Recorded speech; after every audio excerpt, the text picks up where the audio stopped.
Okay, so now I have my patient and outpatient. We are at week 3.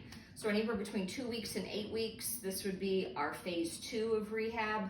This is kind of like mod phase. We're still thinking about range of motion. She still might need to be controlling swelling a little bit. We're working on her being more comfortable, putting more weight on her leg, trying to get her off an assistive device if weight bearing allows. And we are strengthening, okay? So to get into this phase, she should be showing some activation of the quad, but not perfect quad control yet.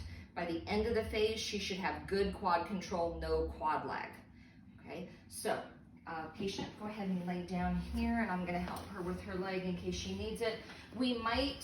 She's been doing quad sets for 2 or 3 weeks. We might start now with some short arc quads. Can you just lift your leg up? Good.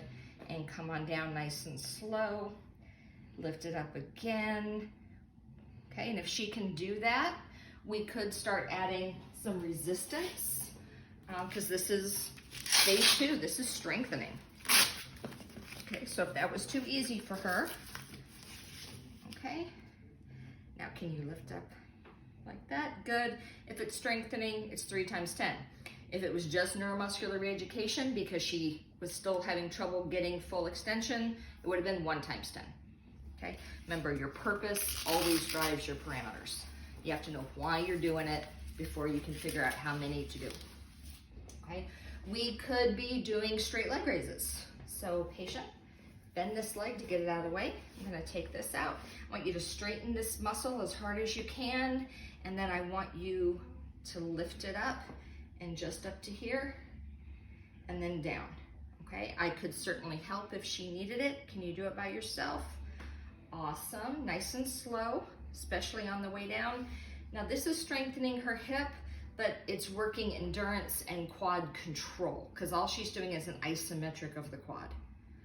Okay, so again, if it's neuromuscular reeducation, 1 times 10. If it's strengthening, 3 times 10, and there has to be adequate overload. We could certainly do abduction and extension straight leg raises also, okay? This phase, we really want to get our patient up on their feet. So patient, come on off the bed, okay? We could have her do some stretches here, okay? And no pain with 90 degrees if we're lucky.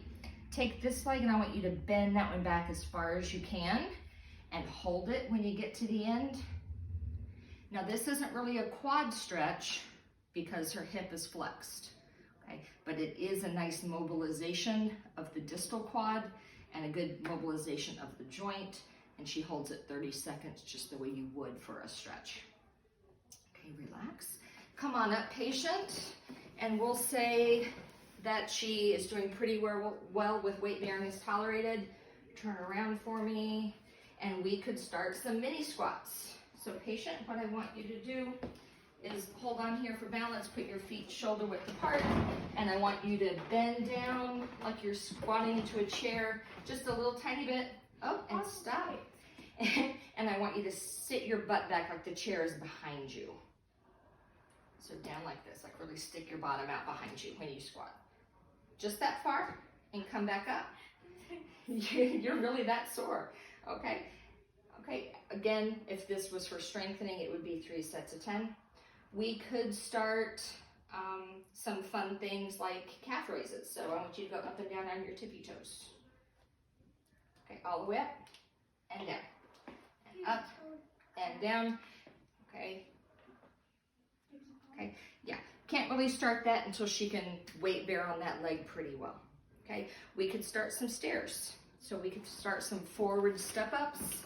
Go ahead, this is your operative leg, so you're gonna step up with that leg and step up. Nope, you're just gonna stay on the green one. Okay, now I want you to step down with this one. Good. So pretend you stepped in gum and that leg is stuck to the bench. Okay. And you're gonna step up and you're gonna step down. You are that sore, oh my. Okay, okay. So again, this could be 3 sets of 10. In this phase, we're gonna stick with small steps, 2-inch, 4-inch, maybe up to a 6-inch, just because of the amount of knee flexion that would be required, okay? those are some basics. Could we start some balance? Sure. Not single leg probably, but more like weight shifts or decreased base of support, Romberg, sharpened Romberg kind of stance. We could certainly do that. We can have her on the bike. Start doing some revolutions on the bike. Now in min phase, we're gonna go crazy. So in min phase, we could be doing tall steps. She doesn't even want to, and she didn't have her knee operated on. Can you go up onto that? Woo! And down. Okay. We could use an 8 or a 10-inch step for heel taps going down. She can be doing high level balance on unstable surfaces, Bosu, Eric. She could be doing the agility ladder. She could be running. Okay. We didn't talk about retroambulation on the treadmill. She could have been doing that back in phase 2. In phase 3, she might be running on the treadmill. Plyometrics, full lunges to the floor, stuff that means you're doing most of the work with one leg. Okay, all the stuff we've talked about before being in min phase, that's our phase 3 stuff. Okay, thanks.